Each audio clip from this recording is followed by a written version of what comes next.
Dear students, welcome to our YouTube channel unlock the science. मैं आप सभी का अनलॉक द साइंस चैनल पर वेलकम करता हूं।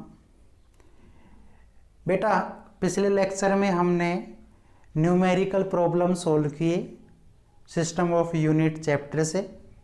आज हमारा जो चैप्टर है उसका नाम है measurement of length, mass and time. इस चैप्टर में हम बहुत ही स्मॉल पार्टिकल और बहुत ही लार्जेस्ट पार्टिकल, उनका मास कैसे मेजर करेंगे, लेंथ कैसे मेजर करेंगे, टाइम कैसे मेजर करेंगे, ये अपने पास कुछ मेथड होंगे। हम देखते हैं कि इस चैप्टर के अंदर बहुत सारे एस्ट्रोनॉमिकल टेलीस्कोप होते हैं। उन्हीं तरह के ऑब्जेक्ट को देखने के लिए हम उनका यूज़ करते हैं।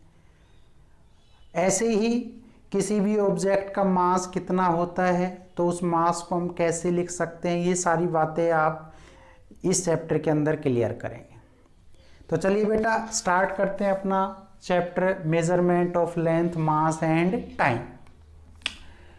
अलर्ट होकर बैठे, कंसंट्रेट करें खुद को, और जब आप देखेंगे तो रिजल्ट बिल्कुल पॉजिटिव मिलेगा। ठीक है? हाँ, बाकी कोरोना से ध्यान रखते रहना है भाई। हाँ, बहुत खतरनाक है। चलिए, पहले हमने लिखा है लेंथ। तो आप जानते ही लेंथ क्या होता है। तो the separation between two extreme point, that is the length. किसी भी दो पॉइंट के बीच का जो गैप है ना, वो ही लेंथ है। अगर बात की जाए आपसे तो लेंथ कैसे मेजर करेंगे, तो एक बात देखिए। पहले मैं एक टॉपिक लिखता हूं जिसका नाम है ऑर्डर ऑफ मैग्नीट्यूड। यहां से आप समझ पाएंगे ऑर्डर ऑफ मैग्नीट्यूड। जब भी हम किसी फिजिकल क्वांटिटी की बात करते हैं तो उसमें कुछ वो सेंटीमीटर में लिखा होता है, कुछ मिलीमीटर में, कुछ माइक्रो में, कैसे भी गिवन हो सकता है आपको। अब उसको कन्वर्ट कैसे करें, उसका एक सीक्वेंस या एक रेंज कैसा पता करें, तो ये टॉपिक हमारा इसी चीज़ को डिस्क्राइब करेगा, ऑर्डर ऑफ मैग्नीट्यूड। अगर आपसे बात की जाए कि ऑर्डर ऑफ मैग्नीट्यूड है क्या, तो आप कहेंगे it is the power of 10। 10 की कोई पावर है, 1 2 3 4, प्लस हो सकती है, माइनस हो सकती है, which gives us the nearest value of the actual value. कि कोई भी एक एक्चुअल वैल्यू होती है वो हमें कभी भी पता नहीं चलेगी। इसमें हमें उसमें क्या पता चलेगा, आप कहेंगे सर इसमें हमें केवल उसके अप्रोक्सीमेट या उसके नियर बाई जो वैल्यूज हैं वो पता करेंगे। तो पहले तो इसको डिफाइन कर देते हैं।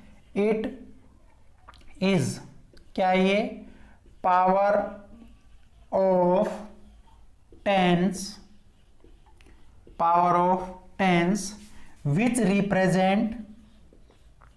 which represents the nearest value of actual value, but it does not gives absolute value. मैंने बहुत अच्छा वर्ड लिखा है, एब्सल्यूट वैल्यू। आपको ये बिल्कुल एब्सल्यूट वैल्यू नहीं देगा, ये आपको केवल क्या देगा, एक उसके नियर बाई जो रेंज है वो डिस्क्राइब करेगा ऑर्डर ऑफ मैग्नीट्यूड। एग्जाम्पल के तौर पर समझ लेते हैं। जैसे आप बात कीजिए, कोई भी ले ले, जैसे हमने कहा सिंपल मास ऑफ सन। तो मास ऑफ सन कितना है, तो ध्यान से देखिएगा, 1.98 इंटू 10 की power 30 kilogram. This is the mass of our sun. तो इतनी वैल्यूज है। अब एक बात देखिए, यहाँ पे किलोग्राम है और मास की यूनिट भी क्या होती है, किलोग्राम ही होती है एमकेएस सिस्टम में या एसआई में। अब मैं ये ले कहता हूं क्या, if values are less than 5, अगर आपकी ये जो वैल्यू है ये कितने से कम है, 5 से कम है, इट इज ट्रीटेड एज, तो इसको आप क्या लिखेंगे, आप कहेंगे sir 1।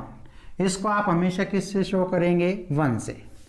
If values are between 5 and 10 it treated as, इसको कैसे लिखेंगे, आप कहेंगे सर 10। ध्यान से समझ लो, ये कॉन्सेप्ट हम यूज करते हुए चलेंगे कि अगर आपकी वैल्यू कितने से कम है, 5 से लेस देन है, तो हम उसको 1 मान कंसिडर करेंगे। अगर वैल्यू 5 है या 5 और 10 के बीच में है या 10 है, तो उसको हम क्या कंसिडर करेंगे, 10। फॉर एग्जाम्पल अब इसको समझें, तो इसको अगर डिस्क्राइब करें तो यहां से देखिए भाई 1.98 है ना, तो ये कितने से कम है, 5 से कम है, और 5 से कम है तो 1.98 को मैं कितना कंसिडर करूं, 1। यहां पे कितना है बेटा, 10 की पावर 30। तो इसका मतलब ये हुआ कि मास ऑफ जो सन है, मास ऑफ सन, तो बेटा उसकी एक्चुअल वैल्यू तो कितनी है, 1.98 इंटू 10 की पावर 30 किलोग्राम। लेकिन हमने कहा कि ऑर्डर ऑफ मैग्नीट्यूड आपको एब्सोल्यूट वैल्यू ना दे करके नियरेस्ट वैल्यू डिस्क्राइब करता है। It means mass of sun approximate कितना हो जाएगा, तो आप कितना लिख सकते हैं, तो बेटा ये किसकी पावर थी यहाँ पे, सॉरी 10 की पावर कितना लिख दे, 30। तो मैं ये क्या कह सकता हूँ, 10 की पावर 30 किलोग्राम। तो ये क्या है, आप कहेंगे sir this is nearest value, this is nearest value. I hope आप समझ पाए होंगे। ऑर्डर ऑफ मैग्नीट्यूड जो है वो हमेशा नियरेस्ट वैल्यू देता है, कभी भी एग्जैक्ट या एब्सोल्यूट वैल्यू डिफाइन नहीं करेगा। इसी तरह से मैंने कहा, कोई दूसरा एग्जांपल ले लीजिए। दूसरे एग्जांपल की बात करें तो जैसे हमने कहा मास ऑफ सन, तो मास ऑफ सन तो ले लिया, तो मास ऑफ अर्थ ले लीजिए। तो मास ऑफ अर्थ कितना होता है, तो एग्जैक्ट वैल्यू होती है बेटा 5.98 इंटू 10 की पावर 24 किलोग्राम। तो इसको कन्वर्ट करिए, अब ये वैल्यू कितने से ऊपर गई, 5 से ऊपर गई, तो 5 और 10 के बीच में लाई कर रही है, तो इस 5.98 को कितना कंसीडर करेंगे आप, 10 कर लिया। ऐसे बेटा यहाँ पे कितना लिखा है, 10 की पावर 24 किलोग्राम, इसका मतलब यहाँ पे पावर कितनी है, 1। तो बेटा टोटल कितना हो गया, 10 की पावर 25 kg।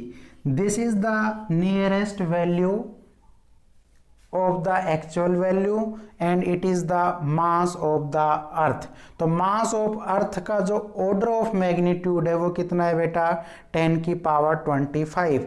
तो यहाँ पे ये बात देखिए, ये जो 25 है ना, ये क्या शो करता है, आप कहेंगे सर मैग्नीट्यूड ऑर्डर। तो आपसे ये पूछ ले मैग्नीट्यूड ऑर्डर कितना है, तो वो कितना हो जाएगा बेटा, 25। आई होप आप समझ पाए होंगे। जब भी हम किसी ऑर्डर ऑफ मैग्नीट्यूड, तो ये क्या है, पावर ऑफ 10 है, तो यहाँ पे पावर ऑफ 10 25 है, यहाँ पे पावर ऑफ 10 कितना है, 30 है। तो 30 जो है वो ऑर्डर ऑफ मैग्नीट्यूड है, जबकि नियरेस्ट वैल्यू कितनी है, 10 की पावर 30। तो आप कहेंगे सर नियरेस्ट वैल्यू तो कितनी है, तो आप कहेंगे 10 की पावर 30। लेकिन बेटा ऑर्डर ऑफ मैग्नीट्यूड पूछता है, तो ऑर्डर ऑफ मैग्नीट्यूड कितना हो जाएगा, ओनली 30। तो समझ में आया, आई होप आप समझ पाए होंगे। ऑर्डर ऑफ मैग्नीट्यूड क्या होता है? It is the power of 10 which represent the nearest value, उसके आजू बाजू या अप्रोक्सीमेट अराउंड जिसको आप बोल सकते हैं वो देगा, लेकिन ये कभी भी एब्सोल्यूट वैल्यू नहीं देगा। अगर आपका वैल्यू कितने से कम है? 5 से कम है तो बेटा हम उसको 1 कंसिडर करेंगे। अगर वो वैल्यूज 5 और 10 के बीच की है तो उसको आप 10 कंसिडर करेंगे। हमें पहले ज़रूरत ये होगी कि उसको एसआई सिस्टम में कन्वर्ट करें और जो वैल्यूज़ हैं वो किसके बीच में रखें? आप कहेंगे सर बिटवीन 5 एंड 10 या लेस देन 5, इनके बीच में रखेंगे तो आप इसको समझ पाएंगे। आई होप आपको समझ में आया होगा। चलिए कुछ और बात कर लेते हैं।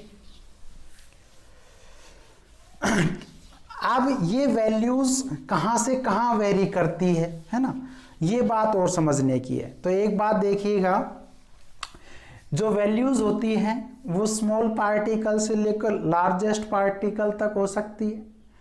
तो अगर मैं बात करूं इस वर्ल्ड की, तो इस वर्ल्ड में सबसे छोटे या एलिमेंट्री पार्टिकल तो हम इलेक्ट्रॉन, प्रोटॉन और न्यूट्रॉन्स को ही बोलते हैं, और हमारा जो यूनिवर्स है वो सबसे बड़ा है।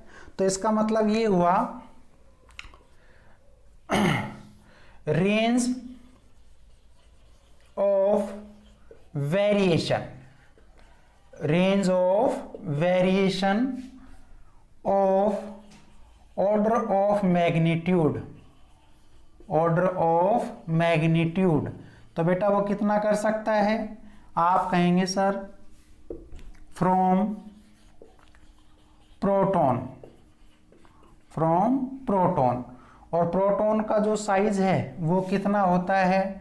आप कहेंगे सर नियरली इक्वल्स टू 10 की पावर -15 मीटर टू यूनिवर्स। और जो ब्रह्मांड है बेटा उसका कितना होता है? उसका जो साइज है नियरली इक्वल्स टू 10 की पावर 26 मीटर। तो ध्यान रखिएगा रेंज कहाँ से कहाँ लाई करेगी? 10 की पावर -15 मीटर से लेकर 10 की पावर 26। तो सबसे छोटा हो गया प्रोटॉन, सबसे बड़ा हो गया यूनिवर्स। तो जब सबसे छोटे की बात करते हैं तो उसके लिए एक टर्म यूज करेंगे माइक्रोकोस्म।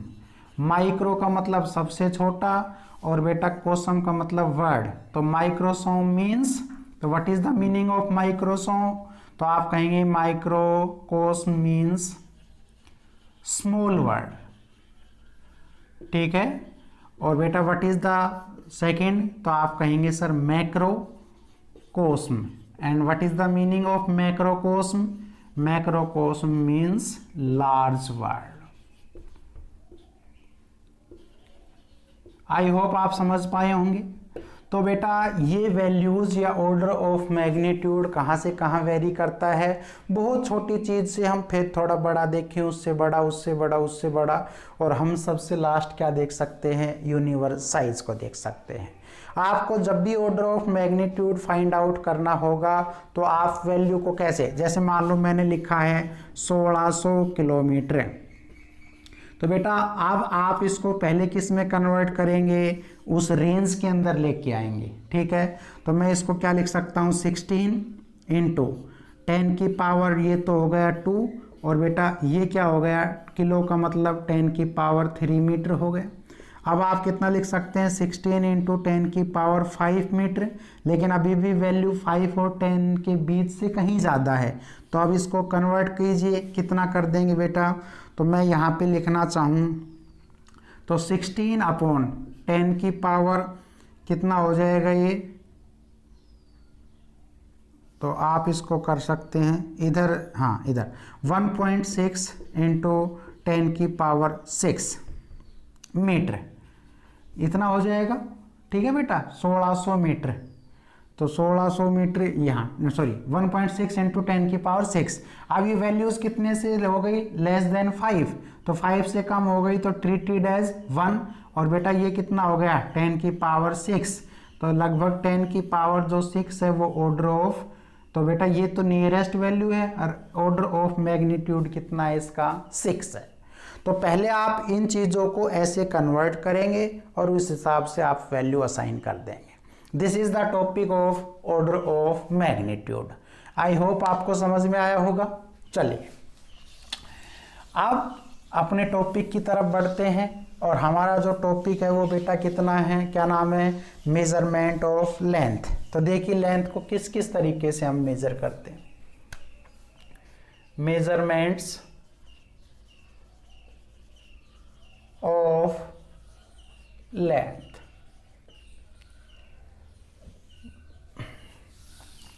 लेंथ को मेजर करने के लिए बहुत ही छोटे छोटे क्या हैं, आप कहेंगे सर स्केल होते हैं। फॉर एग्जाम्पल बात करें मीटर स्केल है, वर्नियर कैलिपर्स है। ऐसे बेटा बात करते हैं किसकी, हम कह दें जिसका नाम है स्क्रू गेज। तो स्क्रू गेज, वर्नियर कैलिपर्स और metre scale, these are the measurement instrument of the length. बहुत ही स्मॉल लेंथ को, जैसे मैं कहूँ कि metre scale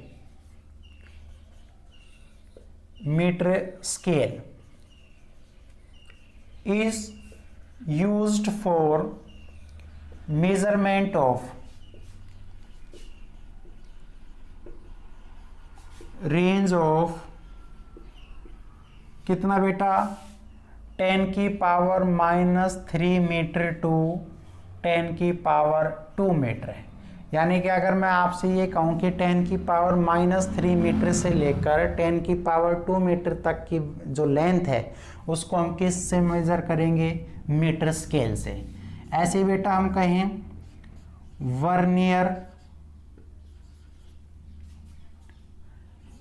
callipers are used for measurement length range of 10⁻, range of up to 10⁻⁻4 metre.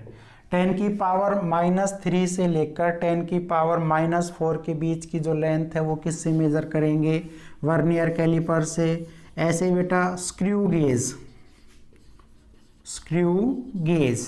is used for measurement of length range up to, ये कहाँ से कहाँ मेजर करता है, अप टू 10⁻⁻5 मीटर। तो सबसे छोटा कौन सा हो गया बेटा, बोलो, सबसे छोटा हो गया स्क्रू गेज, उससे बड़ा हो गया वर्नियर कैलिपर्स और उससे बड़ा क्या हो गया अपने पास metre scale. These are the measuring instrument for the length. एक रेंज हमने डिसाइड की है, इस रेंज के अकॉर्डिंग हम इस तरह का इंस्ट्रूमेंट यूज कर सकते हैं। अब देखते हैं कि हमने कहा कि जब यूनिवर्स के अंदर या उसके अंदर स्मॉलेस्ट थिंग हो या लार्जेस्ट थिंग हो तो उसकी लेंथ जो है उसको क्या रेंज या क्या ऑर्डर ऑफ मैग्नीट्यूड में हम डिस्क्राइब करें। तो देखिए कुछ एग्जांपल हैं। We already know that what is the concept of order of magnitude, आप अच्छे से जानते हैं। चलिए कुछ बात कर लेते हैं। अभी मैंने कहा बात की सबसे छोटा यानी कि साइज ऑफ प्रोटॉन। तो साइज ऑफ प्रोटॉन हमने कितना कंसीडर किया, आप कहेंगे sir size of proton is considered nearly, मतलब 10⁻⁻15 मीटर। और ये बेटा क्या है आपका ऑर्डर नियरेस्ट वैल्यू है, या आप इसको ऑर्डर ऑफ मैग्नीट्यूड बोल सकते हैं। इतने रेंज में करेगा, रेंज है ये। अगर मैं बात करता हूं लेंथ की तो देखिए कुछ एग्जाम्पल बात कर लें। साइज ऑफ प्रोटॉन हो गया, ऐसे ही बात कीजिए साइज ऑफ आरबीसी। आपने आरबीसी का नाम सुना है, that is red blood corpuscles. RBC का पूरा नाम क्या है? Red blood corpuscles. तो बेटा इसका जो एक्चुअल साइज है वो देखिएगा 7 से लेकर 8 माइक्रोमीटर है। ये तो एक्चुअल है, this is the actual value. लेकिन जब हम इसकी बात करते हैं ऑर्डर ऑफ मैग्नीट्यूड की, तो वो तो एक्चुअल वैल्यू देगा नहीं, एक रेंज देगा। तो आप इसको कैसे लिख सकते हैं? 7 और बेटा माइक्रो है तो माइक्रो का मतलब 10⁻⁻6 मीटर। मैंने 7 माइक्रोमीटर को किस में कन्वर्ट कर लिया? 7 माइक्रोमीटर को 7 × 10⁻⁻6 में कर लिया। इसका मतलब ये हुआ 7 जो है वो कितने के बीच लाई कर रही है? 5 और 10 के बीच। तो बेटा 5 और 10 के बीच लाई कर रही है तो इसको कितना कंसीडर करेंगे? 10। और यहाँ पे कितना है आपका? 10⁻⁻6। तो यहाँ पे 1 हो गया तो ये बेटा मीटर हो गया। तो मैं इसको कितना लिख सकता हूँ? 10⁻⁻5 मीटर। यस और नोट? तो बेटा 7 micrometre is the actual value which is the size of the RBC and 10⁻⁻5 ये जो है बेटा ये क्या है? नियरेस्ट वैल्यू है। इसमें ऑर्डर ऑफ मैग्नीट्यूड कितना है? -5। ऑर्डर ऑफ मैग्नीट्यूड कितना है इसमें? आप कह सकते हैं ऑर्डर ऑफ मैग्नीट्यूड। तो मैग्नीट्यूड कितना है? आप सिंपल सा लिख दीजिए -5। और बेटा रेंज कितनी आई? तो रेंज कितनी है? सिंपल सी बात है 10⁻⁻5 मीटर। किसी का भी ले ले। और बताइए अगर मैं आपसे ये कहता हूं क्या average distance between earth centre and sun centre, हमारे अर्थ और सन सेंटर के बीच की डिस्टेंस कितनी है?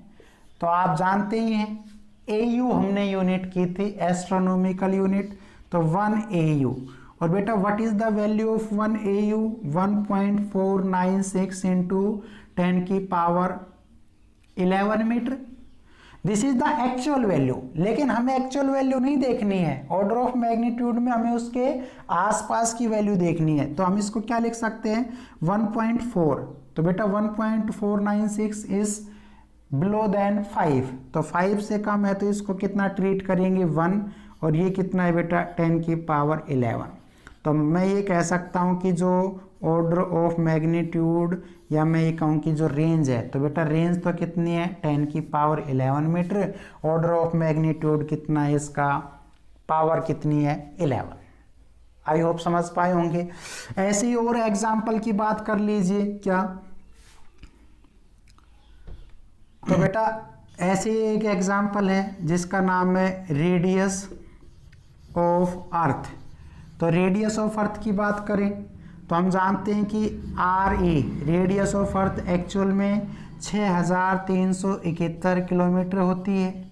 और इसको नियरली इक्वल टू हम 6400 किलोमीटर भी लिख सकते हैं, हाँ या ना?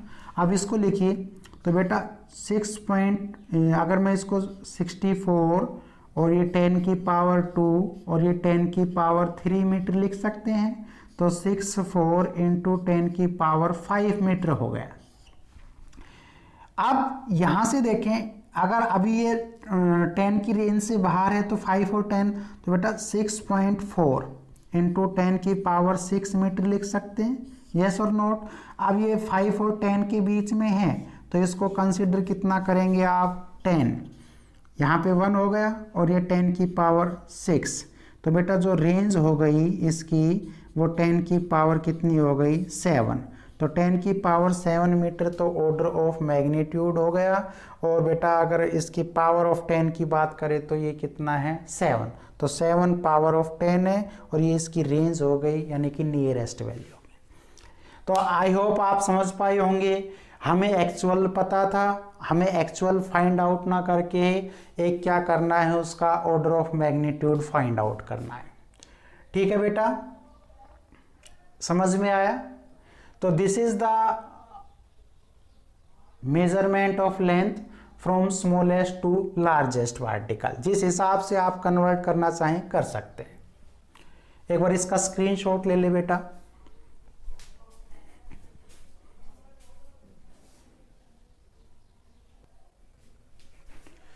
ओके बेटा, अब हम बात कर लेते हैं कुछ बड़ी चीज़ों की। ये तो छोटी छोटी बातें थी जो हमने चेंज करके देखी एक्चुअल वैल्यू को उसके नियरेस्ट टर्म में।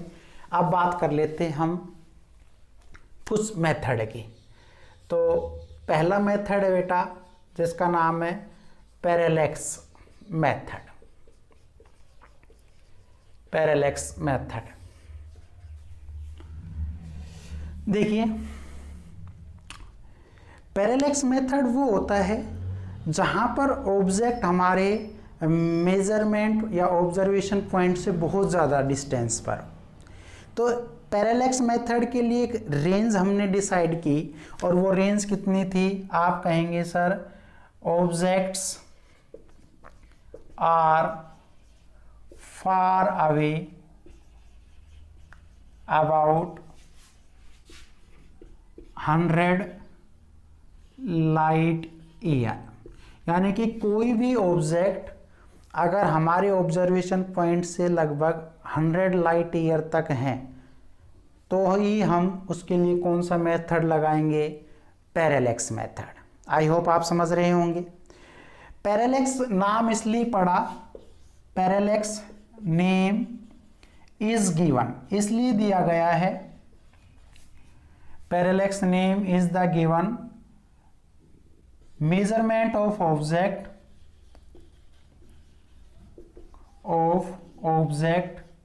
from two observation points। हमारे पास दो ऑब्जर्वेशन पॉइंट होंगे और हम वहां से किसी ऑब्जेक्ट को अलग अलग व्यूज से क्या करते हैं? रिप्रेजेंट करते हैं। तो हमारा पैरेलैक्स मेथड लगेगा। सपोज कीजिए कि ये कोई अपने पास ऑब्जेक्ट है, ठीक है, और ये जो है बेटा अपना देखा जाए तो एक ये पॉइंट है, एक ये पॉइंट है। तो ये दोनों ऑब्जर्वेशन पॉइंट है, एक का नाम ए दे दिया, एक का नाम बी दे दिया। जब हम इस ऑब्जेक्ट को यूं देखते हैं तो हमें एक आंख बंद कर ली, मतलब हमने लेफ्ट आई से इसको देखा। ऐसे बेटा लेफ्ट आई से देखा तो यहाँ पे आप लिख दीजिए लेफ्ट आईज से देखा। ऐसे बेटा जब हमने इसी ऑब्जेक्ट को यहाँ से देखा तो ये आपकी राइट आईज थी। तो इसका मतलब इस ऑब्जेक्ट को देखने के कितने व्यूज हो गए? 2। और बेटा ये जो है आपका ये एक जो डिस्टेंस है इसको हम क्या बोल रहे हैं? बेस, या आप इसको सिंपल क्या बोल दे? लेंथ। और दोनों को देखने पर जो एंगल बना थीटा, उस थीटा का ही क्या नाम है बेटा? आप कहेंगे सर पैरेलैक्स एंगल। समझ में आई बात? किसी भी ऑब्जेक्ट को दो डिफरेंट पोजीशन से ऑब्जर्व करना। जब हम यहाँ से देखेंगे तो राइट आइज को क्लोज कर लेंगे तो लेफ्ट से देखेंगे, जब हम इस पॉइंट से देखेंगे तो राइट से कर लेंगे। तो हमारा जो ऑब्जेक्ट जब नज़र आएगा तो वहाँ पर एक पैरेलैक्स एंगल बनेगा। लेफ्ट आई और राइट आई के बीच की जो लेंथ है उसको हम क्या कंसिडर करेंगे? बेस कंसिडर करेंगे। और ये बेटा उस ऑब्जेक्ट और हमारे ऑब्जर्वेशन के बीच डिस्टेंस है, और आप चाहें तो इसको क्या कंसिडर कर सकते हैं? आप रेडियस भी कंसिडर कर सकते हैं। आई होप आप समझ पाए होंगे। तो बेटा इसको एक बार जल्दी से समझने की कोशिश करें। तो बेटा समझ में आया? लेफ्ट आई से देख रहे हैं, राइट आई से। इस पॉइंट को आप ए नाम दे दीजिए, इस पॉइंट को आप क्या नाम दे दे? बी। तो मैं ये कह सकता हूं angle A O B is theta and theta is denoted by parallax angle.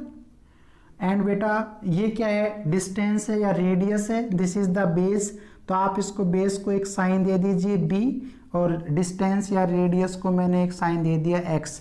तो बेटा जो आपका पैरेलैक्स एंगल होगा थीटा, वो क्या हो जाएगा? Base upon distance.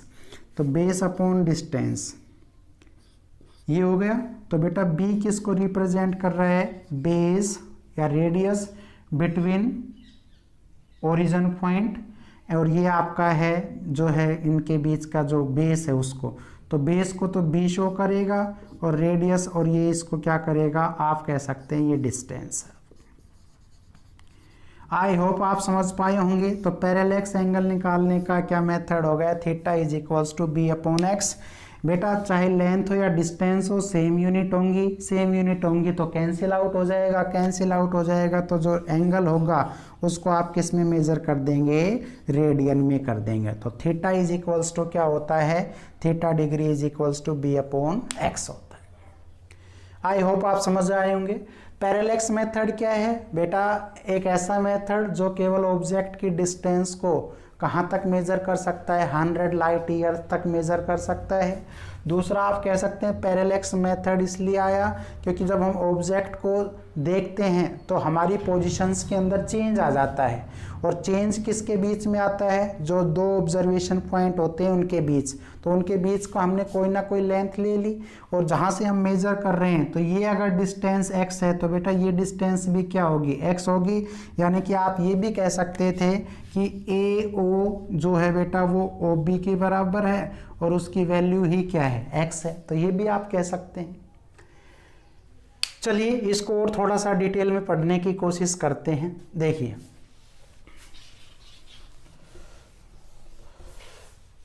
अभी हमने कहा कि एक ही ऑब्जेक्ट को दो व्यूज से देखना या दो ऑब्जर्वेशन पॉइंट से मेजर करना ही कौन सा मेथड है, पैरेलैक्स मेथड है।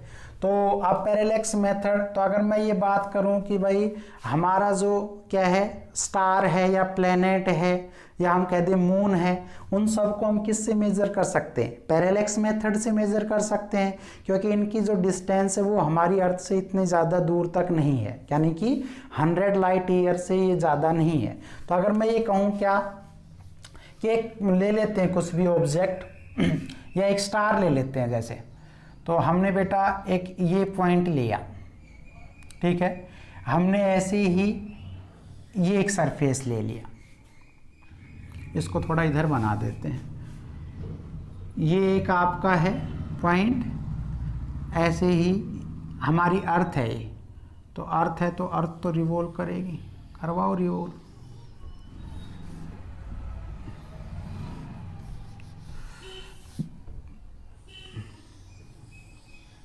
ये हमारी अर्थ, यहाँ से ए पॉइंट कंसीडर कर लेते हैं, यहाँ पे हम बी पॉइंट कंसीडर कर लेते हैं, ठीक है। ये आपका एक पॉइंट नाम दे देते हैं हम, एन दे देते हैं, ठीक है। यहाँ से हमने इसको मेज़र किया, डार्क लाइन में ही शो कर लीजिए, ऐसे ही हमने इसको यहाँ से भी मेज़र किया। इन दोनों के बीच की कोई ना कोई क्या है, आप कहेंगे ये वही बेस है, ये आपका वही क्या है बेटा, थीटा डिग्री, यानी कि पैरेलैक्स एंगल है, ठीक है। अर्थ जब रिवॉल्व करेगी तो इसमें आप डायरेक्शन शो करते हैं रिवॉल्विंग। चलिए इसी को डिस्क्राइब करने की कोशिश करते हैं। ये अपना क्या है बेटा, डिस्टेंस था, यानी कि x मान लेते हैं, ये भी हमारा क्या है बेटा x, ये बेस आपका p। नाउ गिवन क्या क्या है आपको ये देख लीजिए। n जो है बेटा वो क्या है, near by position of object, और वो ऑब्जेक्ट आप स्टार ले लो, है ना, कुछ भी ले लो, प्लेनेट ले लो, कुछ भी ले लो। ऐसे ही मैं क्या कह रहा हूं कि A B, A and B, ये आप क्या हैं, टू ऑब्जर्वेशंस पॉइंट है।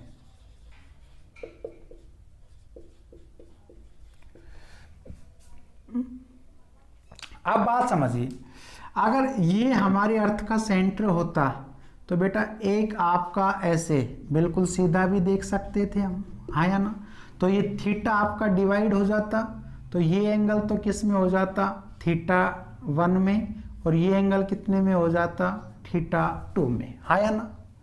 टोटल एंगल है थीटा, और हमने जब इसका ये कंसीडर किया तो एक ट्रायंगल ये बन गई, यानी कि ए एन, इसको कुछ भी नाम दे दो, एस दे दीजिए, और बेटा दूसरी क्या बनी, बी एन एस, दो ट्रायंगल बन गई। ए एन एस कौन सा एंगल बना रहा है, थीटा 1, और बेटा बी एन एस कौन सा एंगल बना रहा है, थीटा 2। अब ऐसे ही हम एक यहाँ पे पोजीशन ले ये, और इसको मैं क्या कर रहा हूँ, एफ, एफ का मतलब है फार अवे, यानी कि फार ऑफ। तो यहाँ पे मैंने एक पॉइंट लिया और ऐसे देखा, ऐसे ही हमने इस पॉइंट से लिया, सॉरी यहां से ले लीजिए, ये आपका F.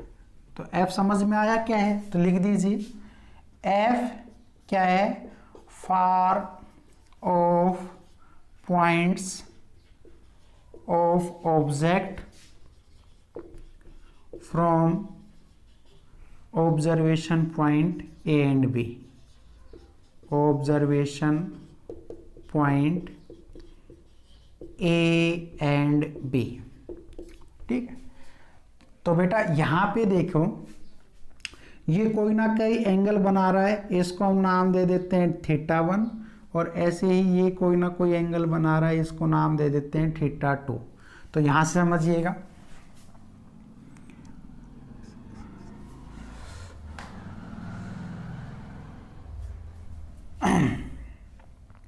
F is point taken when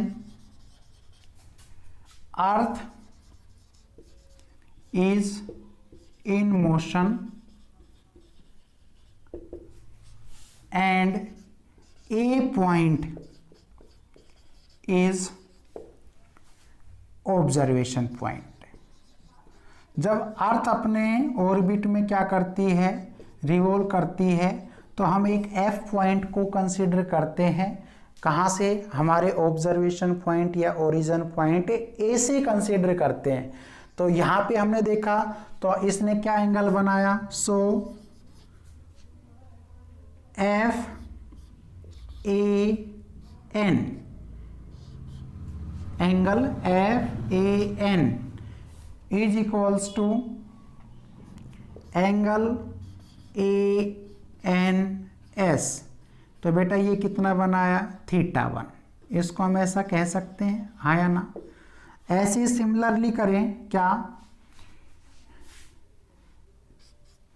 now after 6 month, 6 month के बाद observation point is changed, observation point is changed. और जैसे ही बेटा ऑब्जर्वेशन पॉइंट आपका चेंज्ड हुआ फ्रॉम कहाँ से कहाँ, ए टू बी, तो अब आपका क्या बनेगा, आप कहेंगे so angle F B N is equal to angle B N S. वो कितना हो गया बेटा, थीटा 2, ऐसा कह सकते हैं। ऑब्जर्वेशन पॉइंट ही तो हमने चेंज किया है एक ड्यूरेशन के बाद, बाकी नियरेस्ट तो वही है। नाउ इन ट्राइंगल, कौन सी बेटा, ए एन बी, ए एन बी। तो बेटा टोटल अगर एंगल देखें तो क्या है ये, थीटा 1 प्लस में theta 2, in triangle A N B theta 1 plus में थीटा 2। और थीटा 1 को क्या लिख सकते हैं आप, ए एन एस, और इसको क्या लिख सकते हैं, बी एन एस। तो मैं लिख सकता हूँ, इसी पॉइंट को आगे बढ़ा रहे हैं हम, in triangle A N B. तो बेटा कितना है ये, थीटा 1 के लिए क्या लिख सकते हैं, angle A N S plus में एंगल बी एन एस। ये बेस है, तो बेटा ये तो पूरा डायामीटर ही हो गया, जो कि रेडियस का क्या होता है, डबल। तो अगर ये देखें तो ये तो रेडियस है, ये पूरा क्या है, ए से B. So A B is the radius, sorry A B is the diameter, A B आपका क्या है बेटा, डायामीटर है। तो डायामीटर रेडियस का कितना होता है, डबल होता है। तो अगर मैं ये कहूं कि ए बी जो है, A B is equals to, तो A B is equals, sorry, तो आप कह सकते हैं A B is equals to, A B क्या हो जाएगा, तो twice of A S, twice of A S, इसको कोई वैल्यू असाइन कर लो एक्स, तो बेटा 2as, तो 2, और मैं जानता हूं radius of the earth, astronomical unit है ना, ओरिजन हमने बात की थी, और AU लिख सकते हैं हम, और एक AU की वैल्यू कितनी होती है बेटा, 1.5 इंटू 10 की पावर 11 मीटर। तो 2 इंटू में 1.5 इंटू 10 की पावर 11 मीटर लिख सकते हैं। और जब आप इसको सोल्व करेंगे तो आपका जो ए बी है उसकी वैल्यू कितनी आ जाएगी बेटा, तो 1 यानी कि 3 इंटू 10 की पावर 11 मीटर। यस और not? So we can use parallax method by making change किसमें, टू डिफरेंट पोजीशन या ऑब्जर्वेशन पॉइंट।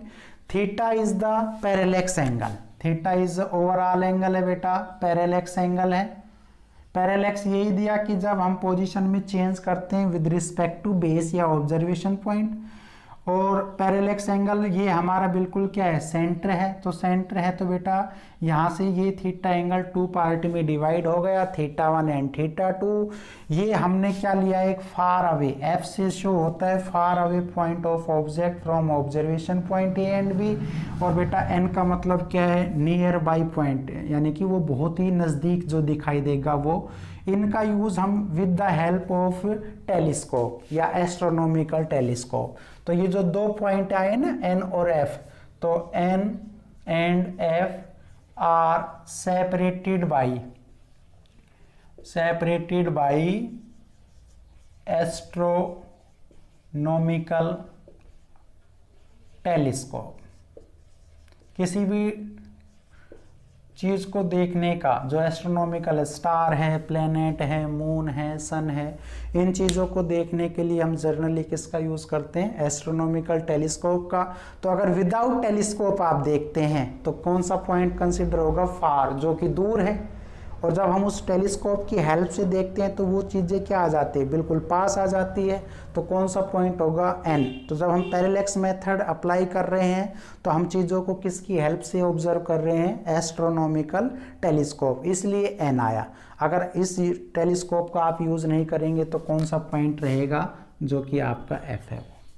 तो आई होप आप समझ पाए होंगे बेटा। तो हमने ए बी निकाल लिया, डिस्टेंस हमने ये निकाल ली थी क्या, कि पीछे का जो था उसमें theta is equals to B upon X आया ही था।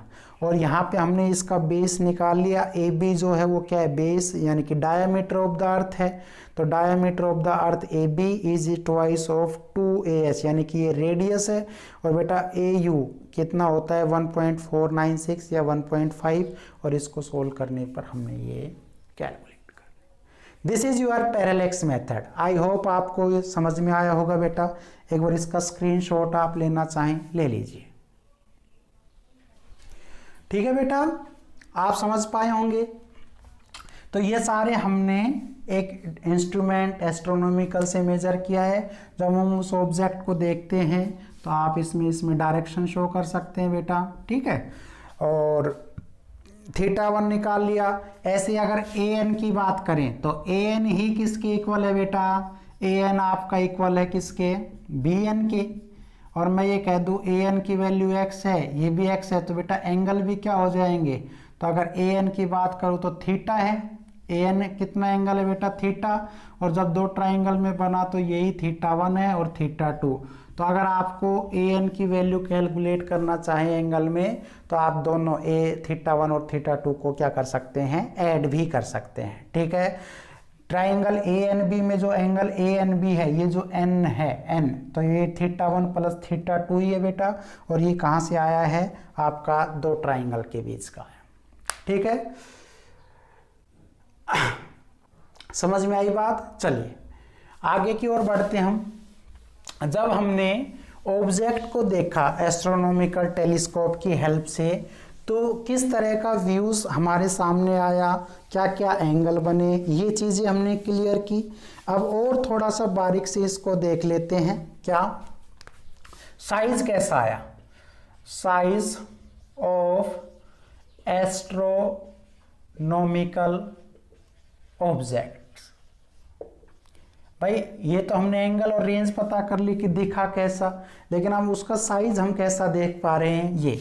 तो अभी बेटा एक बार हमने ऐसे कुछ बनाया था, दिस इज द अर्थ, ये आपकी क्या है बेटा, अर्थ है। This is the O, O means observation point, O is the observation point on the surface of the earth.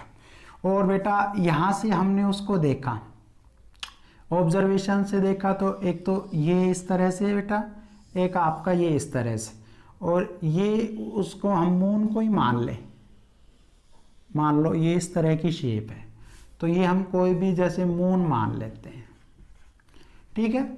Observe किया तो यहाँ पे वही एंगल बना थीटा, हाँ या ना, ये वही है बेटा, है ना, इस तरह से बेस था, आप इसको ए बी मान सकते हैं। तो आप क्या कहेंगे, during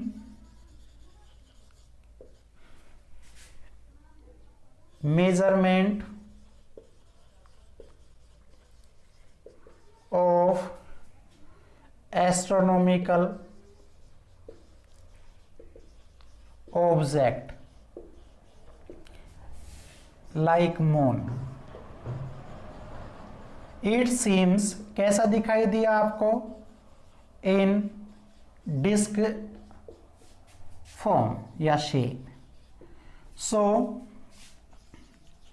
angle A O B कितना कह सकते हैं, थीटा डिग्री से कह सकते हैं, okay. Now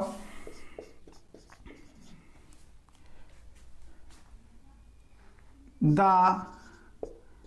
length of arc of radius s, radius s, तो बेटा ये कोई रेडियस थी वही, इसको आप s कंसिडर कर लीजिए।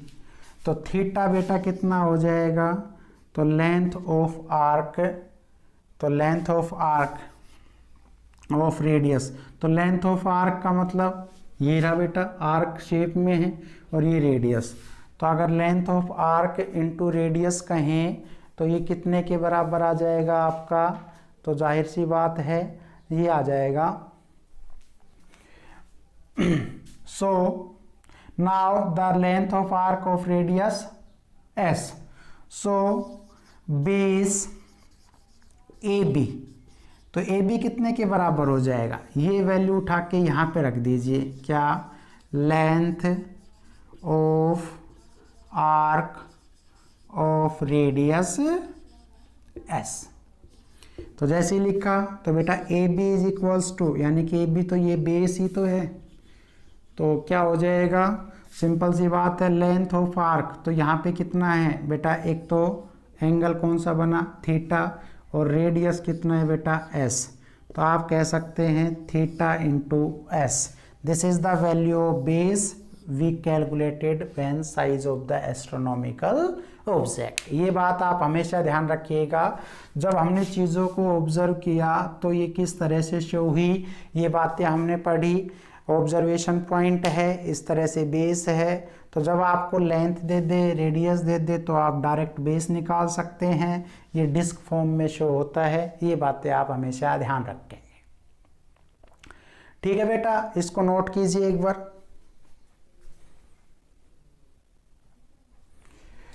हो गया बेटा नोट। चलिए बेटा आज के वीडियो को हम यहीं पर रोक रहे हैं, ठीक है। आज हमने पैरेलैक्स मेथड में उसकी डिस्टेंस को मेज़र किया और उसके एस्ट्रोनॉमिकल में जब साइज देखा तो उसको मेज़र किया, बहुत सारे फॉर्मूले निकल के आए, बहुत छोटी बातें, दो तरह के एंगल निकल के आए, पैरेलैक्स एंगल वगैरह। तो इस पे ही इस चैप्टर में इसमें न्यूमेरिकल है, आगे के वीडियो के अंदर हम पढ़ेंगे कि और जो स्मॉल जैसे कोई लिक्विड चीज़ है, कोई सॉल्यूशन है, तो उसमें तो बहुत ही स्मॉल पार्टिकल, टिनी पार्टिकल्स होते हैं, तो उनका साइज़ हम कैसे मेज़र करेंगे ये चीज़ पढ़ेंगे। ऐसे ही बेटा मेज़रमेंट ऑफ मास और आपका लेंथ वो टाइम आएगा, वो चीज़ें हम पढ़ेंगे। तो आज की वीडियो में आपका इतना ही, मिलते हैं नेक्स्ट वीडियो में बेटा। तब तक के लिए आप खुद को सुरक्षित रखें, अपनी पढ़ाई को कंटिन्यू रखें। Best of luck, thank you.